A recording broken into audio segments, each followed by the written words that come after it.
What is happening in Serbia? Yes, something is happening for sure.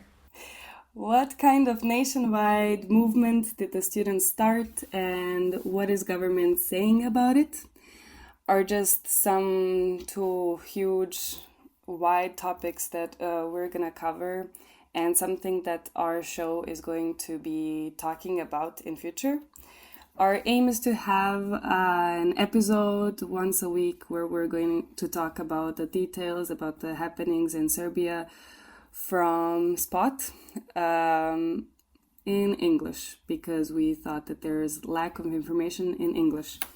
So we have a nationwide movement that students have started.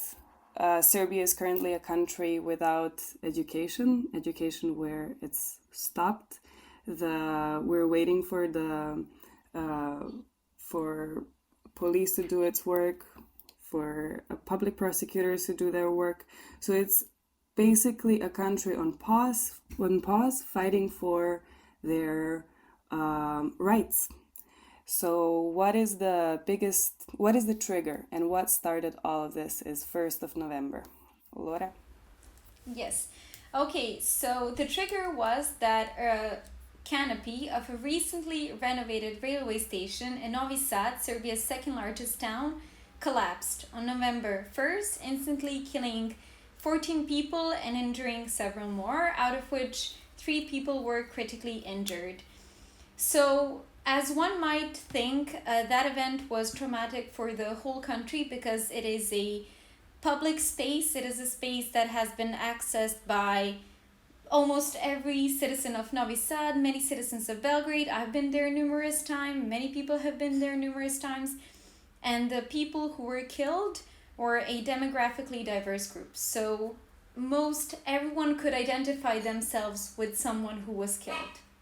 And I'm from Belgrade, but I believe that in Novi Sad, when they heard the news, everyone thought, oh my God, is that my blank loved one? So that collapse triggered, of course, first there was a period of shock, which was 1 or 2 days where people just could not comprehend what happened. And then protests started. Protest walks started, and immediately the message was very clear: corruption kills. Because otherwise, how could a recently renovated and beautifully opened railway station collapse a year or so after it was renovated? People started to engage in protest walks, and on the 5th of November, those protests got really aggressive. So, a group of masked individuals demolished the city hall, and chaos erupted. And that chaos, a student was arrested among the others, and that's a very traumatic thing to see because he's being arrested by 2 civilians. I mean, police in civilian clothing, and he's saying, I don't know why they're arresting me. I'm not sure if they're policemen. They didn't ID themselves to me. Someone wanted to attack my girlfriend. I wanted to protect her, and now I'm being taken to the police station. So when we heard, that is my dog, when we heard what's happening, and that, as we said, that caused the largest protest up to date in Serbian history, one might ask a very normal question, which is, how did an accident that happened that killed 14 people trigger students who were known to be a politically not so active group? Well, it triggered them that day when that student was arrested, amongst other things. He is a student of the Academy of Fine Arts. He's, as many students there are, peaceful, inspiring, creative, and joyous. So when that happened, students started to think, oh, that could have been me. Fast forward 2 weeks or so, protests continue in large towns in Serbia. They continue sometimes in smaller towns as well, especially the ones where the victims are from. But on 22nd of December, one protest got interrupted. Well, that was not that unusual because almost every protest included a vigil of 14, and then when one more person passed, 15 minutes of silence. And they were mostly interrupted by people going around saying, hey, I have to go, my wife needs to go to the doctor, I have to get meds for my grandma, my kid, pick up my kid, blah, blah, blah. So that was common to see that someone was interrupting the protest. But on 22nd of November, when the students of the Faculty of Dramatic Arts in Belgrade were protesting in front of their university, That interruption turned violent and they were attacked. They were attacked by multiple people, and here we can see in that video they later recreated what happened. So the green people are the students and the red people are the ones who are interrupting their protest and their peace. And this aggression was not seen before. This was very difficult to comprehend even what happened, especially near your university. And then they later contacted the police. They told the police what happened. They gave a direct description on the spot. And as expected, the police said, oh, okay, yeah. They don't even have anything to record their statement. Yeah, I see what you're saying. We're gonna check out who did that. But they did not check out who did that. And nobody got directly arrested for that incident, for attacking a peaceful protest of the students. And then what happened is that the students made a really mature decision, which is we are endangered, we can be attacked, and we will block our university. Why? Because it is the only place where we can feel safe, and from today onwards, no one can enter the university unless they are a student. So on 22nd of November, the Faculty of Dramatic Arts was blocked, and that triggered other faculties being blocked as well. So one by one, faculties in Belgrade, and then Novi Sad, and then in Niš, and then in the other larger cities where there are faculties in Serbia, they started to be blocked. And we can here see the sign that says Svi u blokade, which means everyone join in on the blockades. So when they happened, everyone started to, so for example me, I thought about my faculty is going to get blocked. Of course it did. When it did, I went to the students to give them food. My mom did the same for her university. My neighbor did the same for her university. So people connected with the students, and that is crucial. And then as the universities were joining the blockades with, keep in mind, a lot of pressure for them, for their professors, for everyone who supports them, from the government, members of the government directly criticizing this their decision. And so there was a lot of pressure. It was not easy to say we're blocking the universities, we don't feel safe. But luckily their teachers supported them. So this blockade of faculties triumphed a month exactly after the first faculty was blocked in the largest gathering in the 21st century in Serbia, which was at the Slavia Square. And it was in Belgrade, and when 100,000 people gathered. So one might think, how did a group of students gain the trust of 100,000 people to answer to their call?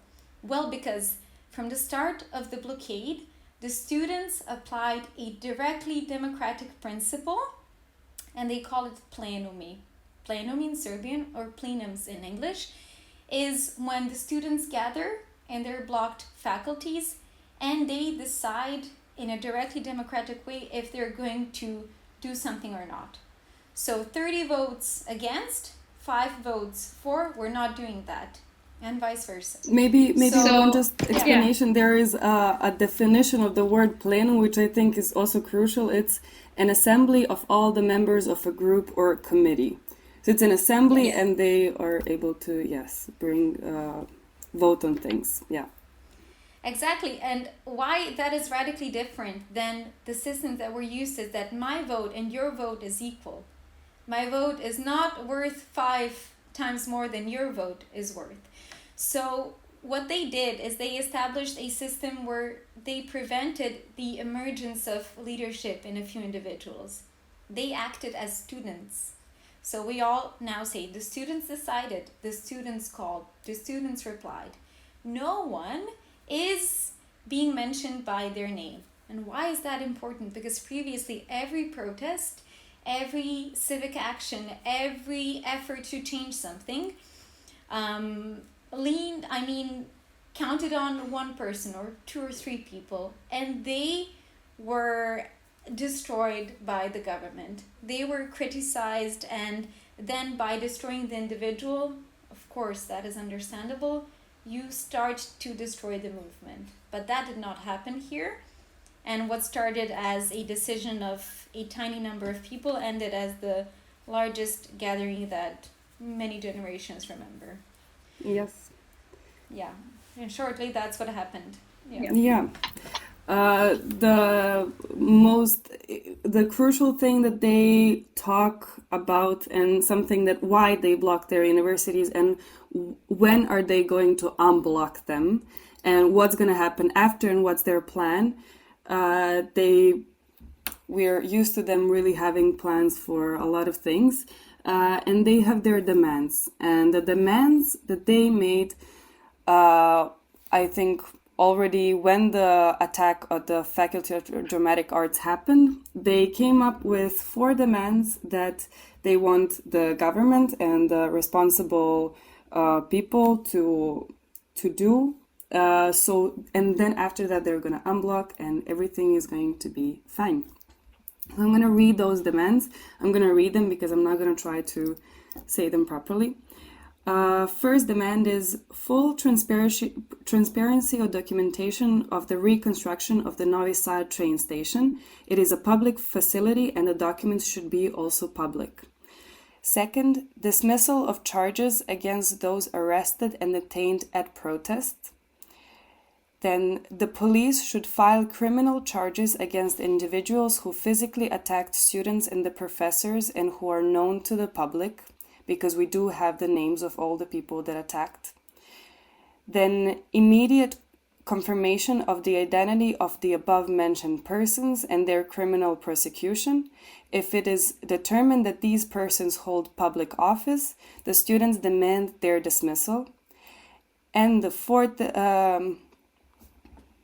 one is increase in funding for state facilities by faculties by 20%. So those are the demands that the government has been talking that they have fulfilled them and whatnot, but they were never fulfilled. They do show sometimes, the president did that, yes, last year, November, December, when he comes on TV and he says on the corrupted, his media, his programs, he comes up and he shows the folders that are, never mind if they're empty or not, he shows folders of the things that are labeled as Canopy Novi Sad construction. Yeah, and he says that the demands are met, but they were never met. He comes out and gives a document, and then the people from the technical universities look through that document and they say, this is not met, this is not met. Like they really, what's happening here is that you have what seems like one man, and that's the president who is saying something, and then you have a lot of these young people that are studying different things and that can tell you some stuff. So if you as the president who has nothing to do with engineering come on television and tell me something about engineering, I, an engineer that have been studied for how many years, and also all of my colleagues from hundreds of us from the university are going to tell you that that is not correct. So yes, also an important thing to say about the president is that he has been calling, as he says it, come have a dialogue with me. So he has been calling students to come and talk to him to resolve the issues, but no one wants to talk to him. The important part is you're not responsible, and that's something that's also like been an important sentence. You're not responsible. We're asking from the public prosecutor's office to deliver us the documents, and we're asking from the police to do their job, and also we're asking for the fund for the faculties. So that none of that is his jurisdiction, but he always takes that on as it is. So this is how it looks like. Yeah, like these photos, this is from the 15 minutes of silence. Actually, now it is 16. Sadly, a couple of days ago, we found out that another casualty, another person died of the fallen canopy. So right now it's 16, and this is how it looks. Everyone has light to the sky, and yeah, we just stand in silence. Yeah, students have really been welcomed like heroes everywhere they turn. So while we're at this, let's just make break and talk about us. So let's just take a second so you know who we are. So I am Ariana. I'm originally from Serbian. I'm Serbian, and 2.5 years ago I moved to Berlin, and I'm studying in Berlin. Why I thought that this is something that I wanted to do in this moment is because I have been going to Serbia for protests, and sometimes only for the protests. And it's something that, you see your nation fighting and doing something great. And then I come back to Berlin, and then I realize that I can't tell people. Like, I'm trying to tell them how important this is, but people don't understand, and they're like, "Oh, what's happening in Serbia?" And then a lot of people, then if they see something on the news, then they ask me what's happening in Serbia, and I realize that there is not enough information. Every day, all the information that I'm taking in about the things, I think that it's really important for people to know. I think it's really something that can be inspiring, motivating, or just informative. But I know, and I'm sure that it has to be out there, and that it is going to be out there. Only, I think the sooner the better. And yes, I think this history has to be said. And so yeah, that's me. Yeah, yeah. So my name is Laura. I'm an art historian. I'm originally from Belgrade, and I finished my bachelor studies here, and then I continued my master's in Finland and France. And I returned to Belgrade. I moved back actually on November 1st. So when I was traveling by bus as well. So I'm lucky that I'm from Belgrade and that I am not from Novi Sad, because I could have arrived in the other bus station where everything happened. So when I moved back here, it was devastating for the first month. Nobody was able to comprehend what happened. But in the last 3 months and more, I've fallen in love with my country. I've fallen in love with the people who want to make it better. I've fallen in love with so many things I never thought one can fall in love, especially not me. But it's been a beautiful process, and that is so human and so unique, and everyone should know about this. First of all, to support the students, because there's so much happening. They're exhausted. They need help. And we're all helping them as much as we can, but we don't live on another planet. People should know about this as well. And second of all, as Ariana said, this is something that can inspire others. And what I also want to say is that when you see those commercials where everyone is smiling and laughing and kissing and hugging and like the most beautiful utopian celebration, but it's just a commercial, well, I've been seeing that in real life, and it's incredible to see so much happiness at once, at the same time, in real life, and in the language that you speak, in your native language. So I think that there's so much beauty and bravery that should be accentuated here. And to listen to us, people from Serbia who are here or who are abroad, and to the students and to everyone, and not only the other media channels, and definitely not to our politicians, because you can see who's smiling and who's not, who's profiting and who's suffering. And I think here, as we're going to talk, it's really important to keep an eye on authority versus integrity, because as we said, the canopy fell because of corruption, because of authority. Hey, if you don't employ my brother-in-law, you're gonna lose your job. That was someone's authority. Students, loving what they study and supported by their professors, are replying with integrity. We want the demands, we want the transparency. This was not a job well done. So that's why this is important to talk about, because it's a universal theme. Yes, yes, it's really fighting for your rights. And it's something that when you see so many people, like, we're gonna cover a lot of things every week. And I really want, sometimes I'm talking about some things, some small things that have been corrupted, and I find people not believing me. I find people being like, okay, I know that you don't like the ruling party, but that doesn't mean you should lie. And I'm like, no. You know, I know that there are a lot of things that people don't know, and that's something that, of course, like, news are not gonna tell, like, news from abroad are not gonna find out. So that's what we want to cover, like, all the, also the small things. So maybe, as this is the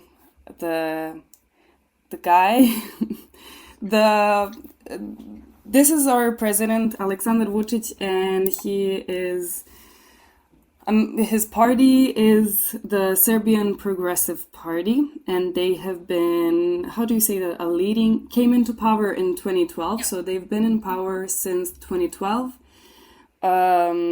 It is a long time, and everyone, yeah, this is something that they've been saying for past couple of months. It's like, we've had enough of that, like, since that's like 12, 13 years. And yeah, so he was how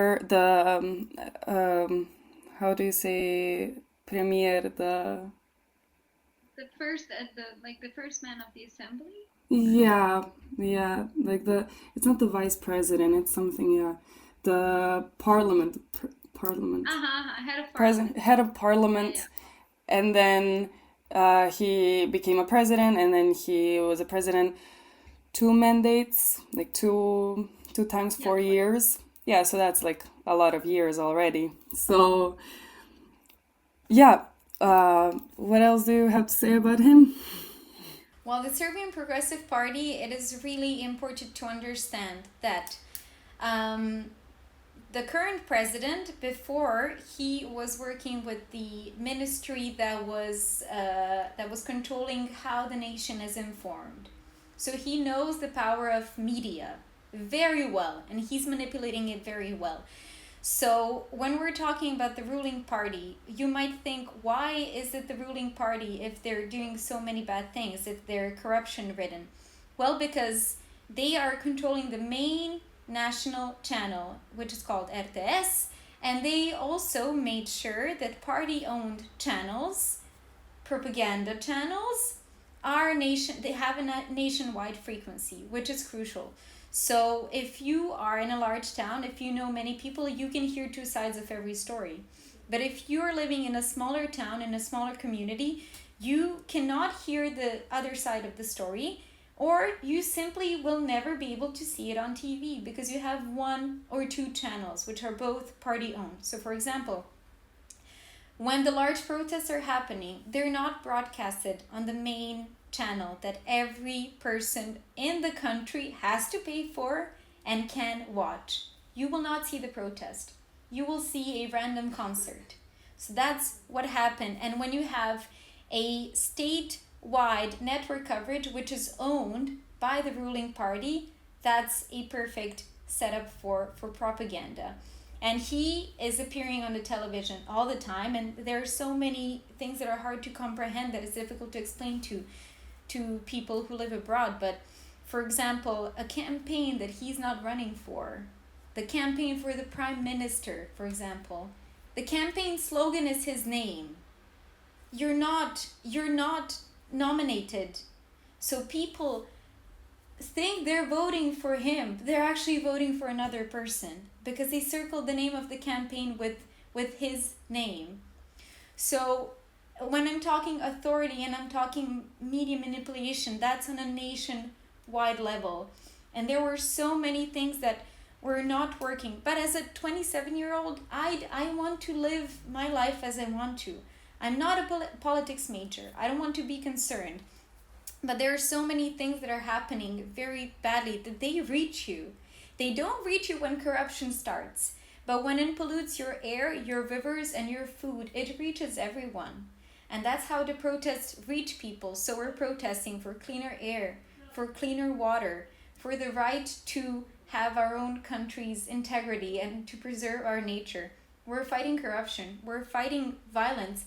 There's so many things that reach everyone's doorsteps that it is impossible not to be affected by the ruling party. So yeah, that's more or less Even it. people, so not to talk about the people in the small villages who, like, if you have a TV, you have one, two, three, five programs maybe. All five of them should be national frequency, and all five of national frequency television programs, he is on them and he's talking. So your brain is polluted, but not only the brain, I mean, that's something that we're going to talk about also in future. Your literal land is polluted. There's something called Rio Tinto, and that's a company that I'm not sure. Probably you know this. Like, who is actually owning Rio Tinto? Is that Australia I think it's a conglomerate of a or UK British company. something? But Yeah, it's based in Australia, yeah. yeah, and like the project now that they want to do in Serbia is to dig lithium because we have lithium in our land, which is super dangerous and super toxic for people. And that's usually something, lithium is being dug out in parts of Russia and Australia because they have like deserts and empty places without people. And this is literally happening on European continent, not really far also from Germany and from Australia and from Italy and from like bigger countries. So I mean, yeah, like what's that gonna do also, to other people? But to Serbia, that's really bad.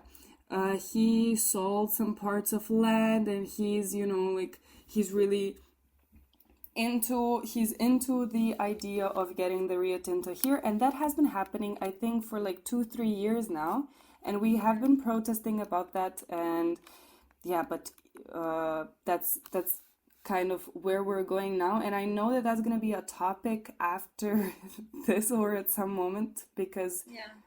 now this is really critical, but that's still something that we haven't left, didn't just leave and didn't just forget. That's Yeah. also really important. And sorry, but what you're hearing us talk about now, many problems at once. It's hard to wrap your head around it. We are people with ideas, projects, work, passion, loves. We want to enjoy life, but yet you're thinking about corruption. And when you hear about such dangerous projects such as lithium mining, you think, am I ever gonna be able to spend another summer in my country without being poisoned? So it's scary, but it permeates your life. And what also permeates your life is violence, because those national frequency gifted TVs or networks that we're talking about, they promote violence language constantly, hate speech, violence, discrimination. So even if you're watching like a talk show, you're hearing something that would never be spoken by a professional journalist on a nationwide frequency TV. So yeah, that's it. Um, yes, and nowadays, what's how the government is reacting to all of this? Let's maybe talk about that. So we have this has also been on news. That was in German news. I remember that our prime minister is the name. Prime minister has quit, and but that's also like a topic for another episode. But how is the government reacting to all of this? How was the government reacting? Like, let's talk about November and December. What was their? Do you remember? Like, what was their first? Thought when students came on the street, universities are blocked. What did they do? Yeah. So first of all, when the canopy fell, everyone in Novi Sad vividly remembered the grand opening when it was renovated. They remembered each politician. So the mayor of Novi Sad, the president, he's everywhere basically. The prime minister originally from Novi Sad, former prime minister, and many more head of like ministers of blah blah blah who opened with all pride that canopy. The citizens immediately pointed that finger at those people. Those people, instead of expressing their condolences, wasn't me, wasn't me. No, well, I don't know. It wasn't my fault. And then I think if it was, no, that could have been. We don't know what happened. We renovated it. It was perfectly fine. And then a few days, when people saw that the citizens were just getting more angry, the president had this like terribly melodramatic speech where he said, I don't know, we invested, and there's always an accent on money, as if he's paying for it on the side. We invested so much money and we renovated everything. I cannot believe how we forgot that canopy. You don't forget a canopy. You don't forget an integral part of the building when you're a Yes. professional. After that, the documents came out. People took pictures literally of the canopy before and after, and you can see that the canopy. Yeah, afterwards, like the engineers came on, and you can see that the canopy was renovated. It looks different, and also that the canopy now had a glass that the bricks could not hold. And actually, a guy came on TV, and he was like on the opposition TV, on like the not his TV. And then he said that literally, like with the formulas, I'm not gonna try to repeat that, but like actually, that should not have existed. I mean, as a lot of other things, but that's like something that just money goes in, and you know, like launder the money, corruption, whatever, it is, whatever happens in there, money just goes in, and you don't care about, actually like the product. You don't care about listening to the people who know that, who are engineers and stuff like that. You just want that to be finished and to look good for the media. So yeah. Yes.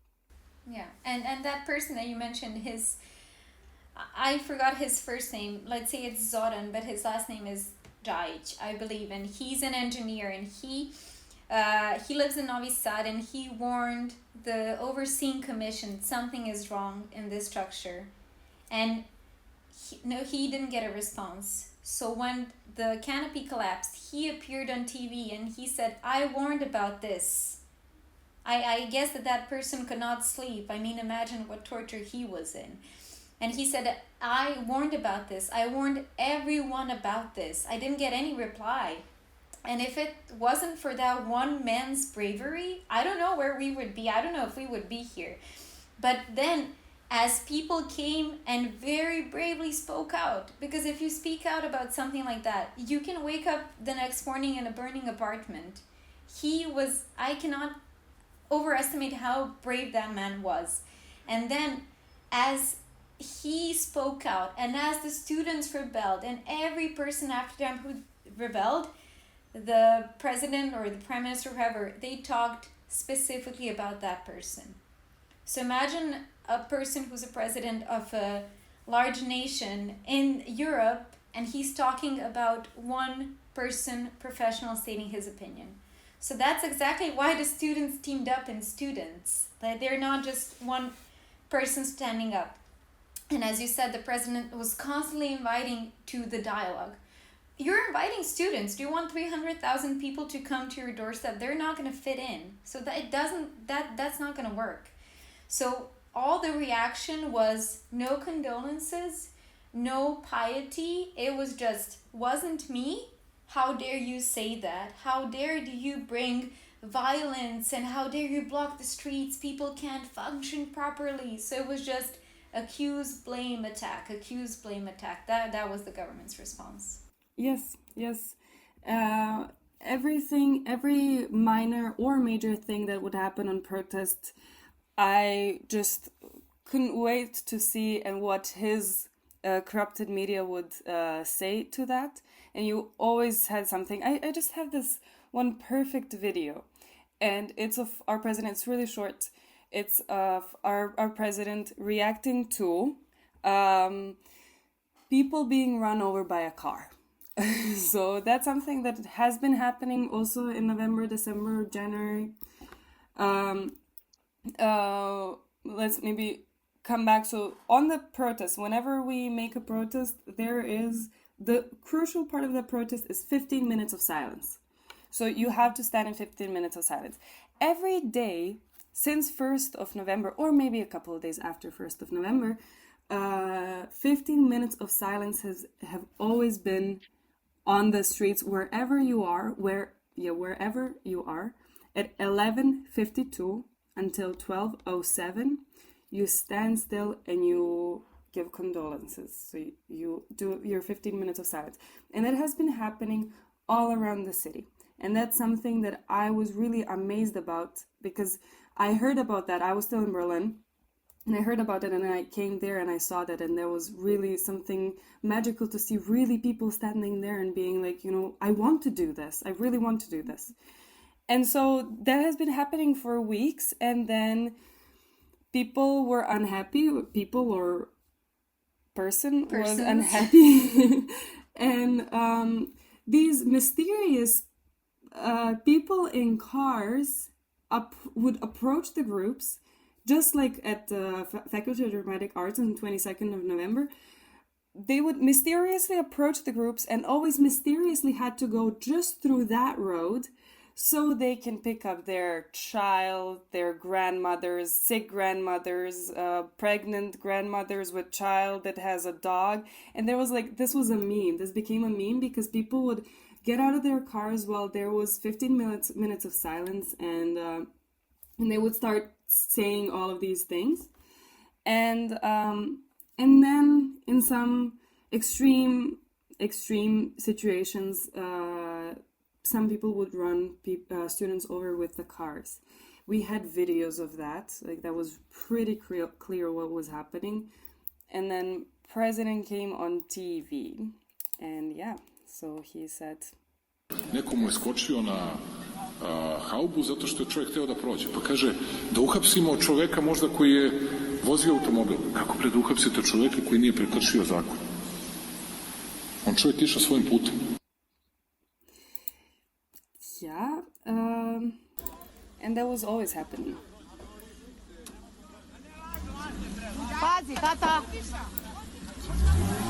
Pazite!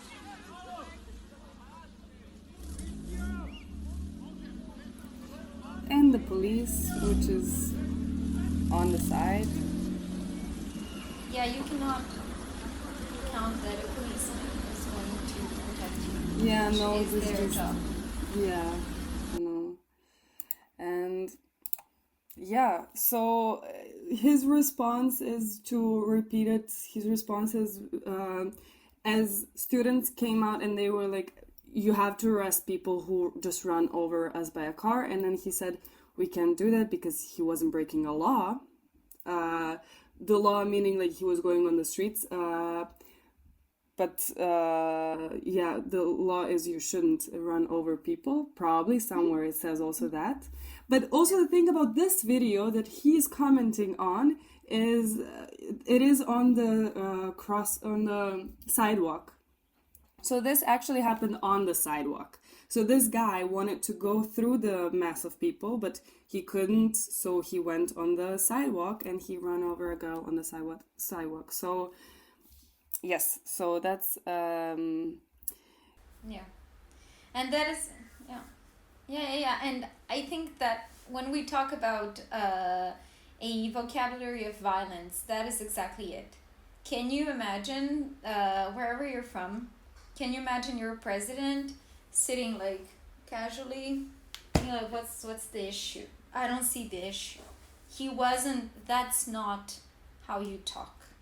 That's not a diplomat, but I'm pretty sure that's not how you do it. And this is what's been happening for more than 13 years. So that's how we basically, when the canopy fell, we understood from this first episode how that moved the students But when the canopy fell, we also have to ask ourselves, how did we get here? And we got there through corruption, through imposed authority, through violence, and many more things that stem from that we saw. And for an ending, let's talk about the students and their past.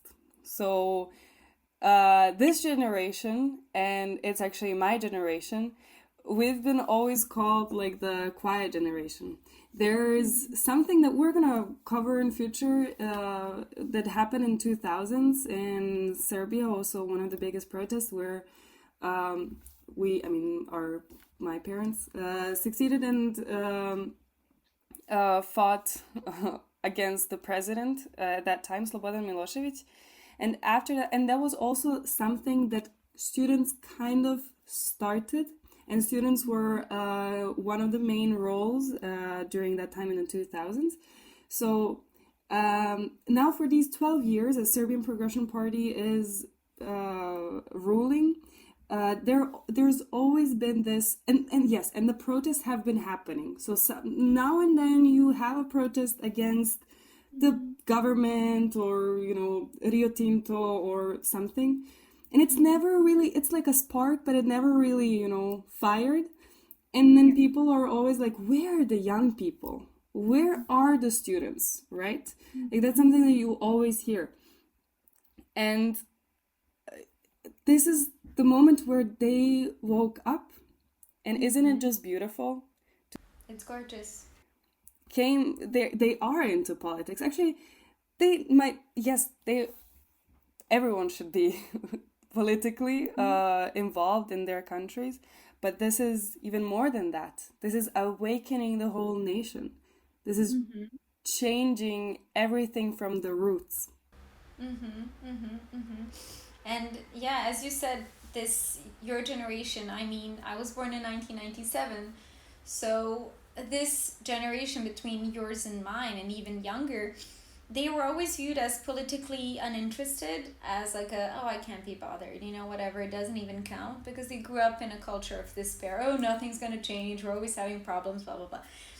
But when in middle of 2023 there were protests where a group of students kind of organized to attend a protest that they didn't organize, but to attend other protests as a group. And then that group grew between 2023 and 24 when the elections happened, and of course they were rigged and everyone was protesting the elections, but this time so were the students. And they were in a group that was like students but also young people, because not everyone chooses university and they have a voice as well. And then what was crucial was, I remember beginning of 2024, I'm on many protests that make sense to me, but there was this huge crossroad, Kralja Milana Street, one of the largest street, and it was blocked for, I believe, less than 24 hours, but for a significant part of the day. Later on, as you said, those protests didn't catch on and they waned down. But that day, that street was blocked with people playing volleyball, listening to music, doing their homework, studying, and having fun. And I remember thinking, I don't know what's gonna happen. I don't want them to be disappointed, but this is different. And that's how everything started, kind of. Yes, this is different because I think also what we've constantly heard is where are the students? That's something that I've grew up on, is where are the young people? And it's never gonna change. And then, we did it once and we're never gonna do it again. And then you have constantly these protests. We grew up on the protests. I spent my teenage years on the protests. And that's something that I know. And I know the story of my mom and dad, how they've been on protests when they were young. So that's something that's kind of in our blood. And then you grow up into your 20s and you learn, okay, I can do something. And then not only that, but this terrible, terrible thing happened in Novi Sad. And that was it. That thought that you also said is, that could have been me, that could have been my mom, my friend, my sister, whoever. And that thought mixed with I'm in my 20s and I'm a student and I can't do anything, mixed with my parents are also gonna support me because they always thought like, where's the youth? And so all of that gives you a lot of power to do stuff. And yeah, that's why this looks the way that it looks. And we can hope for the best, but inform everything that we see now. Exactly. Yeah. Yeah. So we've kind of covered the beginning, but I think we're always gonna, come back to some stuff, and it's gonna be like that for some time until we really catch up. Yeah, so that's it for the first episode, and we're gonna make 3 episodes really fast because on 2nd of April, protest is planning in Serbia, in Belgrade, and we want to have an episode for that. So yeah, anything else to add? No, we're just gonna push through. Like, we both have jobs. It's difficult, but as the students have energy to do so many wonderful things that you're going to hear about, we have that energy as well. Yes. So let's just happy to contribute. Yes. Basically, that's what in I'm this thinking. way. I can't bring cookies and pies. Yeah. We can do this. Yeah. Okay. Well, thank you so much. And Thank you. yeah, we'll see you next time.